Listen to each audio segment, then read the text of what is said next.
নমস্কার বন্ধুরা, তোমরা সবাই কেমন আছো? আশা করি সবাই ভালো আছো। আমি অনেক অনেক বেশি ভালো আছি। আজকের ভিডিওটা হতে চলেছে অন্যরকম। তো চলো, আমার ভাই থাকে কলকাতায়, তো ওর কলকাতায় লাইফস্টাইলটা কেমন, ও সারাদিন কি করে, তো সেটাই তোমাদের সাথে শেয়ার করবো।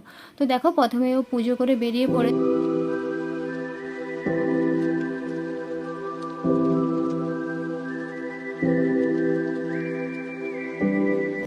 এই দেখো, তাদের ছাদ বাগানে দুটো ফুল হয়েছে। এই ফুল দুটো কি তোমাদের জানা আছে? অবশ্যই কমেন্ট করে জানাবে কিন্তু।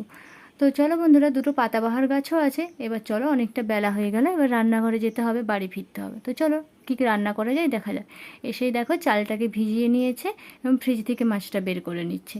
ফ্রিজ থেকে মাছটা বের করার পর অবস্থাটা যা হয়েছে দেখো তোমরা, বরফ গলছে না। তো চলো বন্ধুরা, এটা জলে ভেজানো থাক, বরফটা গলুক, ততক্ষণ সবজিগুলো কেটে নিই। তো দেখো, প্রথমে কাঁচা লঙ্কা আর পেঁয়াজ কেটে নিয়েছে এবং বেগুন কেটে নিয়েছে। তো চলো, এবার ডালটা সেদ্ধ বসিয়ে দেওয়া হোক। তো ডালটা সেদ্ধ হয়ে গিয়েছে, এবার ডালটা সাঁতলে দেওয়া হবে।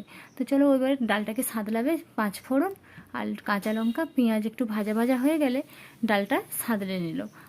এবার ডালটা যখন ফুটে উঠবে, এবার নামিয়ে নিয়ে কড়াটা ভালো করে মুছে দিয়ে মাছটাকে ভেজে নেবে।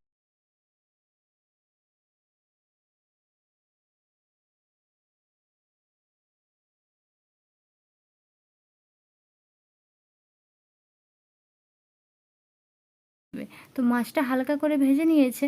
তারপরেই কি করেছে, কড়াই আর একটু তেল দিয়েছে এবং তাতে একটু কালো জিরা ফোড়ন, কাঁচা লঙ্কা আর পেঁয়াজটা ভাজা ভাজা হওয়ার পর একটু লঙ্কা গুঁড়ো, একটু হলুদ গুঁড়ো দিয়েছে। দিয়ে একটু কষানোর পর একটু জল দিয়েছে। এবার জলটা যখন ফুটে উঠবে তখন মাছটা দিয়ে দিল।